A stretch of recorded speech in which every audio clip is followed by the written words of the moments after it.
नमस्कार, आप देख रहे हैं वॉइस ऑफ कोटपुतली। मैं आपके साथ कुमार अंकेश। आज बानसूर के आरसीआई स्कूल में 3 दिवसीय उपखंड स्तरीय ग्रामीण खेल महोत्सव का समापन समारोह का आयोजन किया गया है, जिसमें कोटपुतली बहरोड में एसपी के पद पर तैनात रहे और हाल ही में डीआईजी के पद को सुशोभित करने वाले देवेंद्र कुमार बिश्नोई ने भी शिरकत की है। ये खास बातचीत के दौरान क्या कुछ कहा डीआईजी देवेंद्र कुमार बिश्नोई ने। सबसे पहले तो आपकी बधाई है। अब आपकी एक नई पारी का आगाज होगा।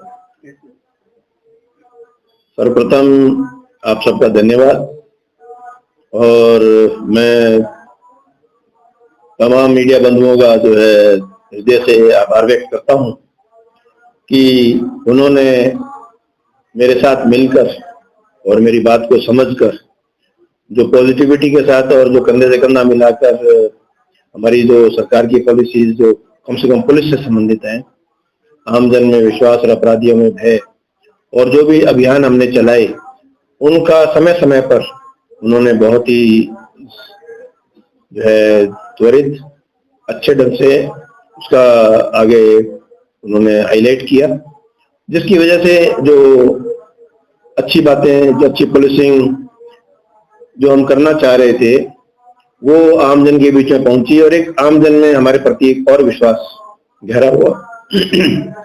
तो इसलिए मैं सबका जो है तहे दिल से धन्यवाद करता हूं। यहाँ की जनता का भी मैं तहे दिल से धन्यवाद करता हूं कि उन्होंने समय समय पर जो है मेरे द्वारा जो हम पुलिस के द्वारा जो बताई गई बातें थी उनका पालन करने का, उनको सहयोग करने का, हमारे साथ कंधे से कंधा मिलाकर चलने का उन्होंने जो है एक अच्छा रिस्पॉन्स दिया, एक अच्छा हमें माहौल मिला। खास तौर से जो 2-3 चीजें पुलिस में मेरे आने के बाद यहाँ हुई हैं। सबसे पहला प्रयास तो एक एक्सीडेंट्स में, रोड एक्सीडेंट्स जो हो रहे हैं उनसे कमी लाने के लिए, और दूसरा जो है लेन ड्राइव सिस्टम। तो इसमें जनता के सहयोग के बिना ये कार्य संभव नहीं था। दूसरा जो है अपराधियों की धरपकड़, उसमें भी एक जनता का विश्वास हमारे अंदर आया, और जो खास तौर से जो अपराध घटित होते हैं उनमें जनता ने हम पे विश्वास रख के हमें हमारा काम करने दिया। अमूमन क्या होता है कि छोटी घटना हो जाती है, धरने प्रदर्शन हो जाते हैं, रास्ते जाम हो जाते हैं, एक प्रेशर बन जाता है, लेकिन उनको ये यकीन था कि जो ये टीम है ये अच्छा काम कर रही है और ये रिजल्ट देगी। तो जो हमने विश्वास व्यक्त किया उससे भी हम अपना काम बड़े फ्रीली और बड़े मजबूती से हम कर पाए। इसलिए मैं जनता का भी बहुत शुक्रगुजार हूं और धन्यवाद दूंगा कि इन्होंने हमारे में विश्वास व्यक्त किया और मेरी पूरी टीम में विश्वास व्यक्त किया, और एक अच्छा रिजल्ट हमने जो एक अच्छा माहौल, अच्छी पुलिसिंग जिसमें आमजन की सुनवाई हो, क्राइम के मामले में भी उसकी सुनवाई हो, त्वरित जो है उसका निराकरण हो, और जो भी आप ये कह सकते हैं कि जो हमने अभियान चलाए उन अभियानों में उन्होंने जो है बढ़कर हमारा साथ दिया, जिसकी वजह से हर अभियान हमारा कामयाब रहा, और उन कामयाब अभियान के चलते एक पुलिस की और जो है आमजन में एक अच्छा विश्वास और अच्छी छवि बन पाई। सर, आपने एज ए पुलिस कप्तान बखूबी अपनी जो कार्य को निभाया और जो पुलिस की कार्रवाई थी उनका आपने सफल संचालन भी किया, और कोटपुतली बहरोड जिले से आप क्या अनुभव लेकर गए, क्योंकि अब जिम्मेदारियां और ज्यादा बड़ी निसंदेह पदोन्नति हुई है, जिम्मेदारियां बढ़ी हैं, और हर जगह हर कार्य प्रणाली हमें कुछ ना कुछ नया सिखाती है।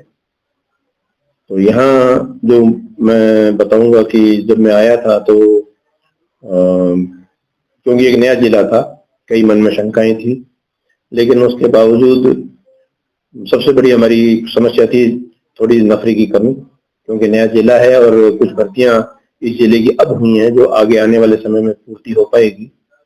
उनकी कमी के चलते हुए भी टीम ने कभी भी कमी का रोना नहीं रोया, और जो भी काम हमारे पुलिसिंग के रहे उनको इंटरेस्ट के साथ पूरे मनोयोग से और पूरे दिल से उन्होंने काम को दिया। और मैं ये कहूंगा कि कांस्टेबल से लेके और एडिशनल एसपी तक जो मेरे साथ रहे, कंधे से कंधा मिलाकर उन्होंने काम किया। तो एक जो जनता का मुझे जो यहाँ रिस्पांस और प्यार मिला वो अद्वितीय था। ये मैं कहूंगा कि आम आदमी जो है मेरे से जुड़ा, मैं आम आदमी से जुड़ा, और एक जो पुलिस के बारे में जो भ्रांतियां होती हैं नॉर्मली, क्योंकि हमारा इतना संपर्क नहीं होता, हम जो केवल एक बाहर आवरण, जैसे मान लो ट्रैफिक के सिपाही को देखते हैं तो उसको देखकर हम एक धारणा बना लेते हैं। तो वो जो कई धारणाएं हमने कोशिश की कि वो चेंज हो और आम जन के मन में पुलिस के प्रति एक अच्छा विश्वास और एक अच्छा माहौल बने और एक अच्छी छवि बने। सर, बढ़ते हुए क्राइम को आपने कंट्रोल किया, साथ ही जो रोड एक्सीडेंट थे उसको कम करने के लिए भी आपके प्रयास सराहनीय थे, लेकिन अब शहरों के साथ साथ गाँव में भी साइबर फ्रॉड ने या कहीं साइबर क्राइम ने पैर पसार लिए हैं। हालांकि आपके कार्यकाल के दौरान साइबर फ्रॉड को लेकर बड़ी कार्रवाई भी हुई। क्या आप लोगों को संदेश देना चाहेंगे ताकि जो साइबर फ्रॉड है कम हो? आने वाले समय में जो दो समस्याएं रहेंगी उन दोनों पे बारी बारी से विचार करूंगा, आपको मैं अपने विचार दूंगा। कि सबसे बड़ी जो अब क्राइम के मामले में आएगी वो आपका साइबर क्राइम आएगा। साइबर क्राइम के लिए हमारे पास यहाँ साइबर थाना खुल चुका है। डिप्टी एसपी जो सीओ सिटी है उनको चार्ज दिया गया था, लेकिन भविष्य में हो सकता है कि डिप्टी एसपी की वहां पर एज एसएचओ पोस्टिंग भी हो जाएगी। टीम अच्छी है, लेकिन साइबर क्राइम के लिए जनता को जो मैं मैसेज देना चाहूंगा वो ये है कि जागरूकता ही बचाव में ही बचाव है। किसी भी शॉर्टकट या पैसा कमाने का लालच ना करें, क्योंकि अमूमन आपको लालच दिया जाता है, उस लालच के फलीभूत आप उसमें फंसकर अपना जो है कीमती पैसा गंवा देते हैं। दूसरा, आपको टेक्नोलॉजी की जानकारी यदि है तभी आप इस्तेमाल करें, अन्यथा आप सीखें और उसमें क्या क्या सेफ्टी फीचर्स हैं उनका आप खुद इस्तेमाल करें। अन्यथा जो अगर आपने लापरवाही बरती तो वो पैसा आपका अगेन साइबर क्रिमिनल्स आपका निकाल लेंगे।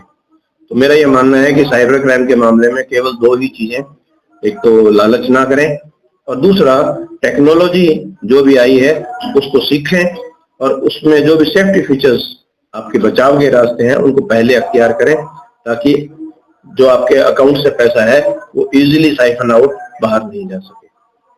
जैसा कि सर आज आप ग्रामीण खेल महोत्सव कार्यक्रम में शिरकत करने पहुंचे हैं, कैसे खेलों की भूमिका बच्चों के जो मानसिक विकास है, जो सर्वांगीण विकास है, उसको तय करने में? आज के युग में खेलों की इम्पोर्टेंस मेरा ये मानना है और ज्यादा हो गई है, क्योंकि जो आज की तारीख में जो दो प्रकार के नशे हमारे दिमाग में, हमारे बच्चों में आ गए, एक तो ये सोशल मीडिया का नशा और दूसरा ये जो जिसे हम नशा कहते हैं, ड्रग्स कहते हैं। दो प्रकार के नशे हमारे युवाओं को घेर रहे हैं, सांप की तरह जकड़ रहे हैं। मोबाइल भी अपने आप में एक नशा है। हम मोबाइल से चिपके हुए हैं, सोशल मीडिया से चिपके हुए हैं, हमारा ज्यादातर समय इसी में लगा रहे हैं, जिसके फलस्वरूप हमारी फिजिकल एक्टिविटी बिल्कुल खत्म हो गई है।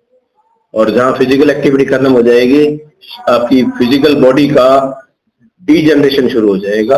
आपकी बॉडी जो है वो बनेगी नहीं, आपकी बॉडी मसल्स डीजनरेट होनी शुरू हो जाती हैं। यही वजह है कि बच्चों में जो है फिजिकल डिफॉर्मिटीज आ रही हैं, आंखें उनकी जो है चश्मा बढ़ रहे हैं, उनके स्पॉन्डिलाइटिस हो रही है, कंधे झुक रहे हैं और शरीर जो है उनका कमजोर होता जा रहा है। तो फिजिकल एक्टिविटी अपने आप को फिट रखने के लिए बहुत जरूरी है। फिजिकल फिट आदमी का ही मेंटल फिट रहेगा, मेंटल फिटनेस रहेगी तो वो आगे ज्यादा मजबूती से अपने आप को फिजिकली अपने आप को बढ़िया कैरी कर सकेगा।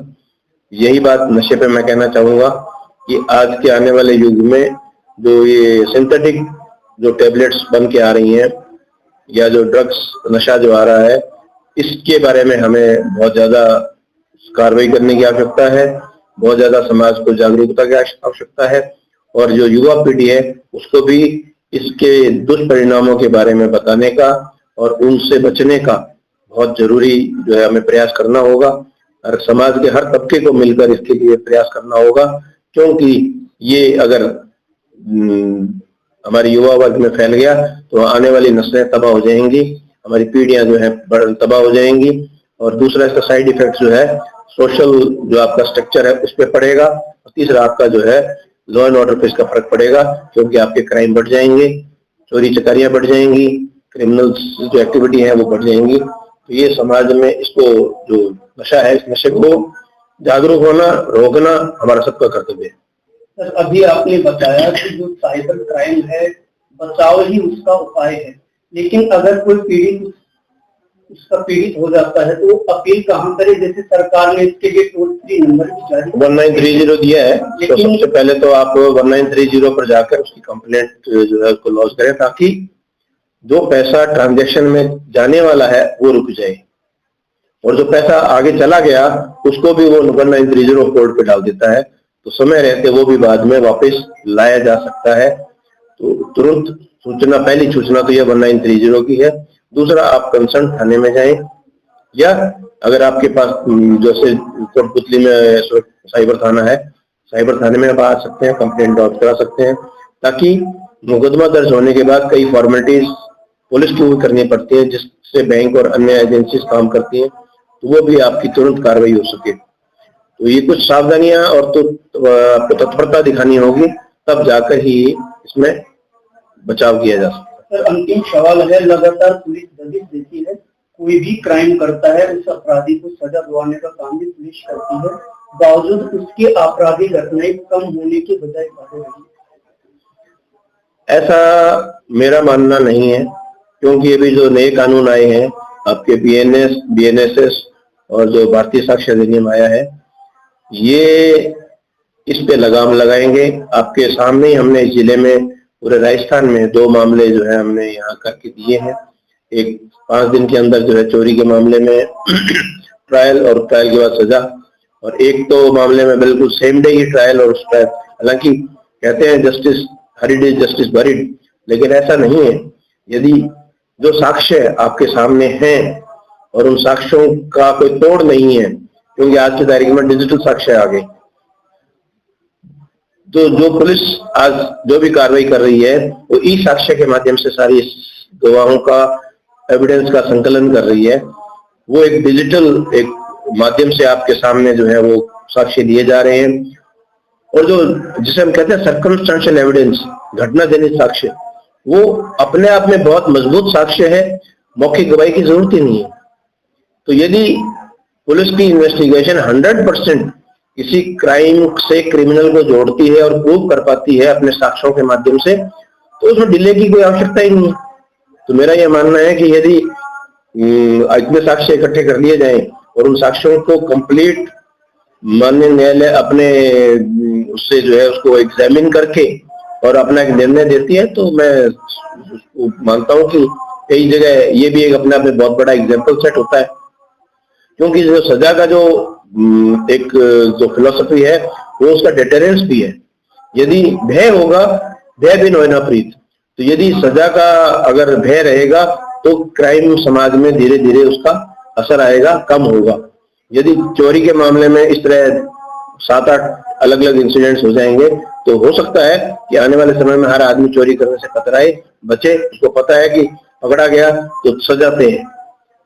सर, संभवतः साइबर फ्रॉड का ही एक रूप है डिजिटल अरेस्ट, इसमें मैं थोड़ा जानना चाहूंगा वास्तव में क्या है? डिजिटल अरेस्ट नाम की कोई भी वस्तु नहीं है, ये हमारा मन का डर है।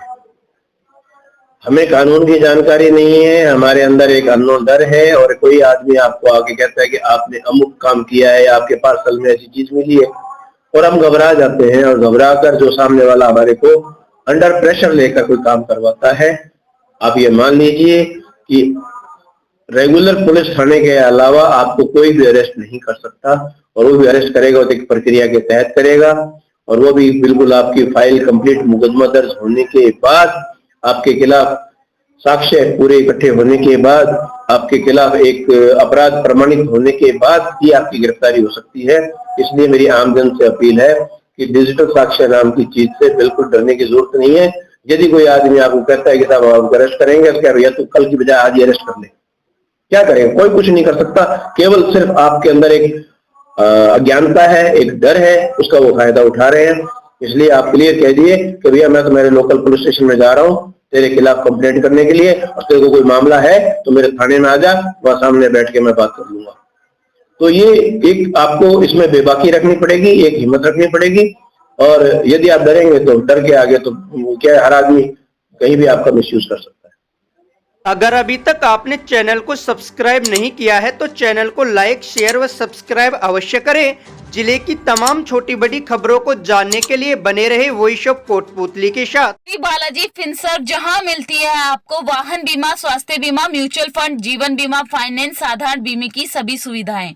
कार्यालय बानसूर महाविद्यालय के पास, बाईपास रोड, बानसूर। मुख्य कार्यालय लाल कोठी, कोटपुतली। अधिक जानकारी के लिए संपर्क करें 8302367656।